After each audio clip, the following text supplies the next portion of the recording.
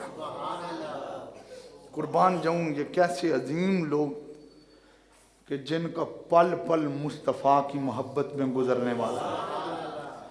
اب یہ اس راستے میں تلاش کرتے آ رہے ہیں کہ راستے میں ایک آدمی مدینے سے باہر نکلتا ہوا اسی راستے سے آ رہا، ان کی ملاقات اس سے ہوئی۔ حضرت صدیق کی پاک فرمانے لگے کہ بھئی تم نے ہمارے آقا کو نہیں دیکھا؟ اس نے کہا دیکھا ہے حضور تو مدینہ شریف میں داخل ہو رہے ہیں۔ اب یہ صحابہ کرام اور پریشان ہوئے کہ حضور ہمیں بتائے بغیر ہی آ گئے ہیں، معاملہ کیا بنا کیا نہیں بنا۔ یہ مدینہ شریف میں داخل ہوئے تو یہ اپنے گھر نہیں، یہ در رسول پہ آئے، اور انہوں نے آ کر اللہ کے پیارے حبیب صلی اللہ علیہ وآلہ وسلم سے عرض کیا آقا آپ ہمارے ساتھ گئے، آپ نے بنو نذیر سے بات کی، آپ ایک جگہ پہ بیٹھے، چھت کے نیچے بیٹھے، تھوڑی دیر کے بعد آپ اٹھے اور آپ واپس آ گئے، آپ نے ہمیں بتایا تک نہیں۔ تو نبی کریم صلی اللہ علیہ وآلہ وسلم سے ابھی بات کرنے کا ارادہ تھا ان کا کہ ان کی خاموشی پہ میرے آقا نے انہیں سارا مسئلہ بتا دیا۔ فرمایا میں تمہارے ساتھ گیا تھا اس میثاق مدینہ وعدے کی پاسداری کے لیے کہ اگر یہودیوں کا کوئی بندہ مر گیا تو ہم بنو نذیر کے ساتھ مل کر اس کا قصاص، اس کی دیت، اس کا بدلہ دیں گے۔ لیکن انہوں نے دیکھا اللہ کے رسول تلواروں کے بغیر، تیروں کے بغیر چند بندوں کے ساتھ آئے ہیں، انہوں نے مجھے مارنے کا پروگرام بنایا، اللہ نے جبریل کو بھیج کر اس پروگرام سے مجھے آگاہ کیا، صحابہ میں تمہیں بتائے بغیر اس لیے آیا ہوں۔ اب دیکھیں کہتے ہیں نا نرمی کرنی چاہیے، نرمی، ہاں میرے نبی نے بڑے بڑے سخت فیصلے بھی کیے ہیں۔ میرے کریم آقا صلی اللہ علیہ وآلہ وسلم نے صحابہ کو بلایا، اس میں ایک آدمی تھے جن کا نام تھا محمد بن مسلمہ رضی اللہ عنہ۔ بڑی پیاری بات ہے، بڑی خوبصورت بات ہے، آپ توجہ سے سماعت فرمائیں۔ محمد بن مسلمہ کو بلایا، سرکار نے فرمایا تم نے بنو نذیر کے پاس جانا ہے اور بنو نذیر کو تم نے کہنا ہے تمہارے پاس ہیں 10 دن، اخرجو من بالادی، تم میرے مدینے سے نکل جاؤ، یہ مدینہ ہے ہی میرا، اخرجو نکل جاؤ یہاں سے، اگر 10 دن کے بعد تم ہمیں نظر آئے تو ہم تمہاری گردن اتار دیں گے، ہم تمہیں چھوڑیں گے نہیں۔ ہمارا کردار کیا ہے اور تمہارا ارادہ کیا ہے؟ اچھا دیکھیں حضور نے صدیق اکبر کو نہیں بھیجا، فاروق اعظم کو نہیں بھیجا، عثمان غنی، حیدر قرار کو نہیں بھیجا، عبد الرحمن بن عوف اور طلحہ بن عبید اللہ کو نہیں بھیجا، بلال حبشی پاک کو نہیں بھیجا رضی اللہ عنہم اجمعین۔ حضور نے صرف محمد بن مسلمہ کو بھیجا۔ کیوں بھیجا؟ میں کہتا ہوں خدا کی قسم پوری کائنات کی دانائیاں، حکمتیں اکٹھی کر کے مصطفیٰ کے نالین کی خاک پہ قربان کر دی کہ اللہ نے اپنے محبوب کو کتنا دانا بنایا تھا اور کتنا حکمت والا بنایا۔ میرے آقا صلی اللہ علیہ وآلہ وسلم نے محمد بن مسلمہ کو کیوں بھیجا؟ حضور صلی اللہ علیہ وآلہ وسلم کی تشریف آوری سے یعنی مدینہ ہجرت کرنے سے پہلے ایک بار محمد بن مسلمہ مدینے میں آئے تھے۔ ان کی ملاقات اس وقت حیی بن اخطب جو حضرت صفیہ کے والد ہیں، بنو نذیر قبیلے کے سردار ہیں، ان سے ان کی ملاقات ہوئی تھی۔ اس قبیلے سے ان کی ملاقات ہوئی تھی۔ اب اس قبیلے سے جب ملاقات ہوئی تھی تو اس حیی بن اخطب نے حضور کی ہجرت سے 10 سال پہلے حضرت محمد بن مسلمہ کو کہا تھا ہمارے آباء و اجداد نے یہاں پہ ڈیرہ اس لیے لگایا ہے کہ یہاں پہ ایک رسول تشریف لائیں گے جو اللہ کے آخری نبی اور رسول ہوں گے، آخری نبی اور رسول ہوں گے۔ اور محمد بن مسلمہ کو اس وقت حیی بن اخطب نے جو تورات میں لکھی ہوئی نشانیاں تھی وہ نشانیاں بتائیں، وہ نشانیاں بتائیں۔ اب وہ نشانیاں کیا تھی؟ پہلی نشانی یہ تھی کہ جب وہ لب کھولیں گے، جب وہ مسکرائیں گے یا گفتگو فرمائیں گے تو ان کے ہونٹوں سے نور اس طرح جدا ہوگا کہ پورے کا پورا وہ کمرہ جہاں بیٹھے ہوں گے، وہ صحن جہاں موجود ہوں گے، وہ بلڈنگ جہاں پہ تشریف فرما ہوں گے، وہ ان کے نور سے روشن و منور ہوگی۔ یہ پہلی نشانی حیی نے حضور کی ہجرت سے 10 سال پہلے محمد بن مسلمہ کو بتائی تھی۔ کہا ان کی ایک نشانی یہ ہوگی کہ ان کی دونوں آنکھوں کے درمیان سرخ سرخ ڈورے ہوں گے۔ وہ کیا جملے تھے کہ ہاتھ گورے گورے نے، محبت نہ لاکھو سبحان اللہ، ہاتھ گورے گورے نے سونے دے نینا وچ مہزاغ دے ڈورے نے، او سونے دے نینا وچ مہزاغ دے ڈورے نے، تے علم نشرہ دا سینہ ہے، اور لوکاں دیا لکھ ٹھارا ساڈی ٹھار مدینہ ہے۔ یہ محمد بن مسلمہ کو حضرت صفیہ کے ابو نے حضور کی ہجرت سے 10 سال پہلے یہ نشانیاں بتائی تھیں۔ اس نے کہا تھا میں نے تورات میں پڑھا گیا ان کی دونوں آنکھوں کے درمیان سرخ سرخ ڈورے ہوں گے، وہ اونٹوں کی سواری پسند کریں گے، وہ سر کے اوپر امامہ رکھتے ہوں گے، اور نشانی سنے دل تڑپ جائے گا۔ اس نے کہا تم نے ایک نشانی بتائی تھی، وہ خود تو بھوکے رہیں گے اوروں کی جھولیاں بھرتے رہیں گے، وہ خود بھوکے رہیں گے اوروں کو کھانا کھلاتے رہیں گے۔ اس نے کہا تم نے مجھے یہ بھی نشانی بتائی تھی کہ وہ پیٹ پہ پتھر باندھیں گے لیکن غلاموں کو کھانا کھلاتے رہیں گے۔ انہوں نے خود 3 دن اور 3 راتیں کھانا نہیں کھایا ہوگا لیکن غلاموں کو پیٹ بھر بھر کے کھلاتے رہیں گے۔ میرے اعلیٰ حضرت نے کہا تھا کون دیتا ہے دینے کو پڑھو مل کے سارے پڑھو انج پڑھو جڑے ستے نے وہ بھی جاگ جان کون دے طاقت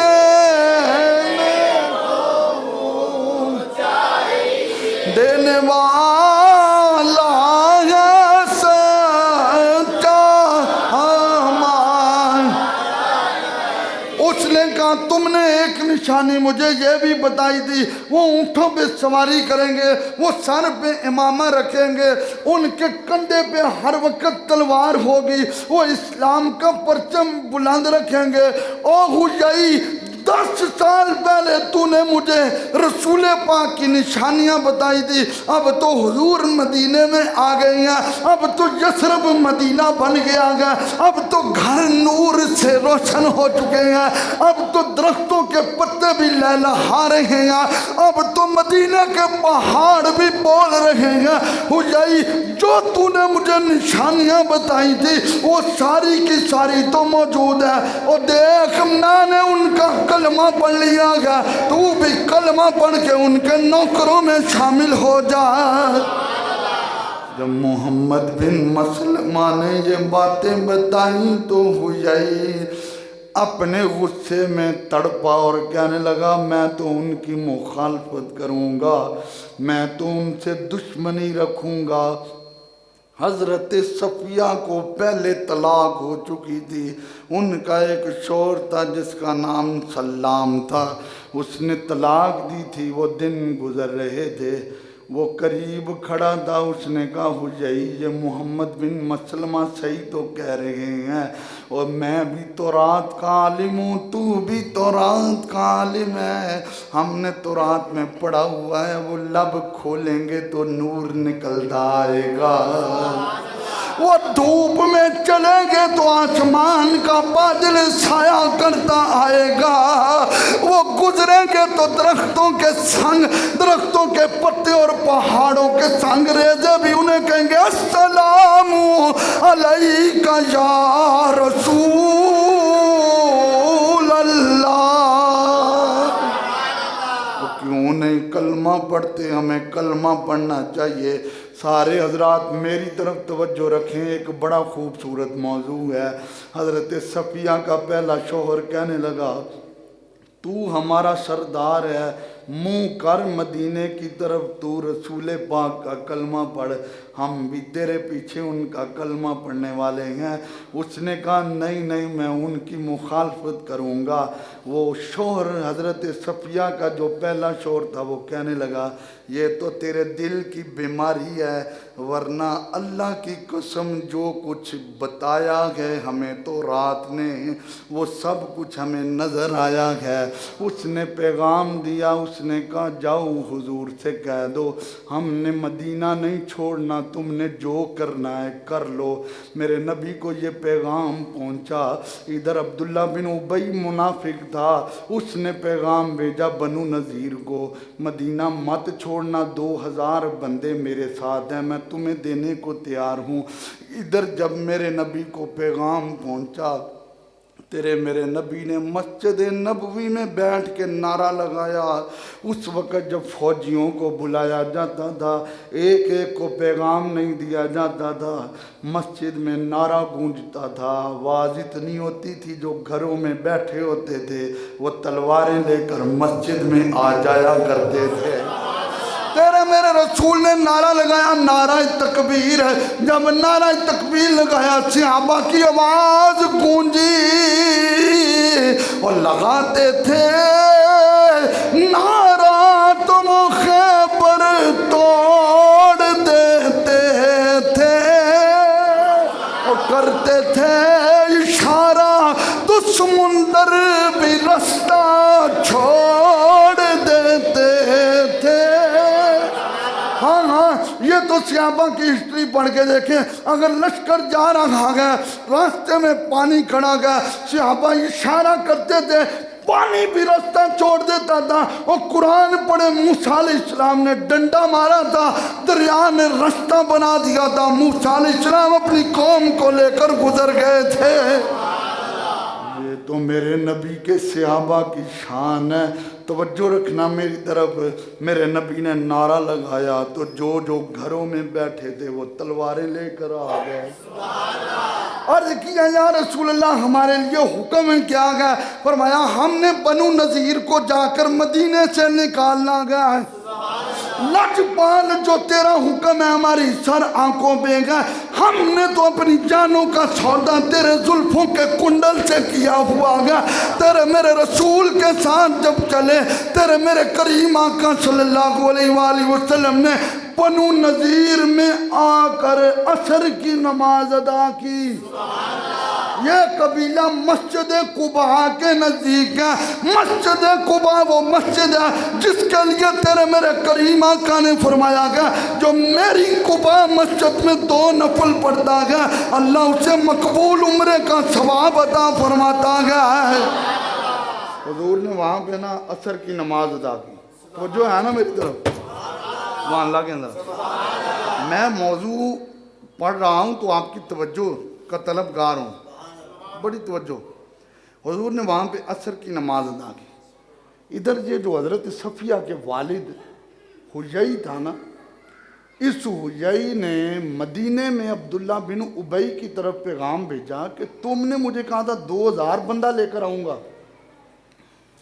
2000 بندہ لے کر آؤں گا، تو وہ بھیج 2000 بندہ تیرا کدھر ہے؟ لیکن وہ منافق تھا، باہر سے اور تھا اندر سے اور تھا، منافق تھا۔ حضور کے پیچھے نمازیں پڑھتا تھا، مسجد نبوی میں حضور کے پیچھے نمازیں پڑھتا تھا، لیکن منافق۔ سورہ بقرہ کا جو پہلا رکوع گزر کے دوسرا رکوع سارا آیا ہی منافقوں کے بارے میں ہے کہ یہ آ کر پیچھے نماز پڑھتے تھے مسجد نبوی کی صفوں میں، اور باہر نکل کے اللہ کے رسول کی مخالفت کرتے تھے۔ تو وہ عبداللہ بن ابی جو تھا، اس کو جب پیغام ملا، ادھر اس کا ایک بیٹا تھا، اس کا نام بھی عبداللہ تھا، لیکن یہ منافق نہیں تھا، یہ میرے مصطفیٰ کا پکا سچا صحابی تھا۔ اس نے جب وہ نعرہ تکبیر سنا تھا نا، اس نے وہ تلوار اٹھائی، اپنے باپ کے سامنے آ گیا۔ اس نے کہا ابو بات سن میری، یہ تلوار میں نے تیرے لیے اٹھائی ہے، اگر تو آج رسول پاک کی دشمنی میں ان کے سامنے آیا تو میں نے نہیں دیکھنا تو میرا باپ ہے، تو مجھے روٹی دیتا ہے یا میرے گھر میں رکھتا ہے، میں نے تیری جان کے ٹکڑے کر دینے ہیں۔ سن، مجھے خدا کے بعد جو دوسرا رشتہ ہے وہ محمد مصطفیٰ کا رشتہ ہے۔ اب یہ جملہ عبداللہ بن ابی کو ملا، منافق کو، اس کے بیٹے کی طرف سے، کہ یہ میرا سگا بیٹا ہو کے میرے ساتھ ایسی گفتگو کر رہا ہے، تو اس نے ادھر بندے بھیجنے سے انکار کر دیا۔ ادھر تیرے میرے کریم آقا نے عصر کی نماز ادا کی۔ اللہ کے رسول صلی اللہ علیہ وآلہ وسلم نے جب عصر پڑھی تو حضور نے فرمایا اینا علی جن، میرا علی کدھر ہے؟ تیرے میرے کریم آقا کا فرمان ہے علی کے چہرے کو دیکھنا خدا کی عبادت ہے۔ سن لیں، مسجد کے میناروں کو دیکھنا بھی رب کی عبادت ہے، بیت اللہ کی دیواروں کو دیکھنا بھی رب کی عبادت ہے، قرآن کے پاروں کو دیکھنا بھی رب کی عبادت ہے، علی کے رخساروں کو دیکھنا بھی رب کی عبادت ہے۔ یہ میرے آقا کا فرمان ہے، اور حضرت صدیق اکبر جب دیکھتے تھے تو آنکھ بند نہیں کرتے تھے۔ آج چبل جیسے انسان ہیں، اٹھ کے صحابہ کی آپس میں دشمنی بنا دیے، ان بیوقوفوں کو کیا پتا۔ حضرت صدیق اکبر جب علی پاک کو دیکھتے تھے تو آنکھ جھپکتے نہیں تھے، بند نہیں کرتے تھے۔ ام المومنین سیدہ عائشہ صدیقہ پاک نے کہا تھا بابا میں نے آپ کو دیکھا، آپ جیسے علی کو دیکھتے ہیں ایسے کسی کو نہیں دیکھتے۔ فرمایا میرے نبی نے فرمایا علی کا چہرہ دیکھنا بھی خدا کی عبادت ہے۔ میں علی کو تھوڑا دیکھ رہا ہوتا ہوں، میں تو رب کی عبادت کر رہا ہوں۔ اور ایک حدیث پاک کا مفہوم ہے علی کا نام لینا بھی رب کی عبادت ہے۔ علی کا نام لینا بھی رب کی عبادت ہے۔ تو نبی کریم صلی اللہ علیہ وآلہ وسلم نے کہا اینا علی جن، کہاں ہے میرا علی؟ بنو نذیر کے اس علاقے میں عصر پڑھ کے مولا علی کی تلاش ہو رہی ہے۔ پنجابی والے نے کہا دم دم ہر ویلے اسا علی علی کہنا ہے، اپنا دم دم ہر ویلے۔ صحابہ نے عرض کیا آقا ہمیں کیسے پتا چلے گا یہ بندہ مومن ہے؟ فرمایا اس کے سامنے میرے علی کا نام لے لینا، اگر اس کا چہرہ کھلنا شروع ہو گیا، چہرے پہ مسکراہٹ آ گئی، رونق آ گئی، تو سمجھ لینا یہ ایمان والا ہے۔ اگر طبیعت بگڑتی چلی گئی تو سمجھ لینا اس کے اندر ایمان موجود نہیں ہے۔ ہن پڑھو دم دم ہر ویلے اسا، اجے وہ ذوق نظر نہیں آیا، دم دم ہر ویلے۔ میں تے تانوں عبادت کروا رہے ہیں، دم دم ہر ویلے۔ اور سارے حیدری اسا حیدری رہنا ہے، دم دم ہر ویلے۔ یہ میرے نبی کا فرمان ہے، خدا کے محبوب علی، نبی کے مطلوب علی، ایمان کی پہچان علی، عبادتوں کی جان علی، حکمت کی شان علی، علم کا سلطان علی، قرآن کے سنگ علی، خدا کے پسند علی، ارے نبی کا جھنڈا اٹھانے والا علی، سورج کو واپس کروانے والا علی۔ وہ دم دم ہر ویلے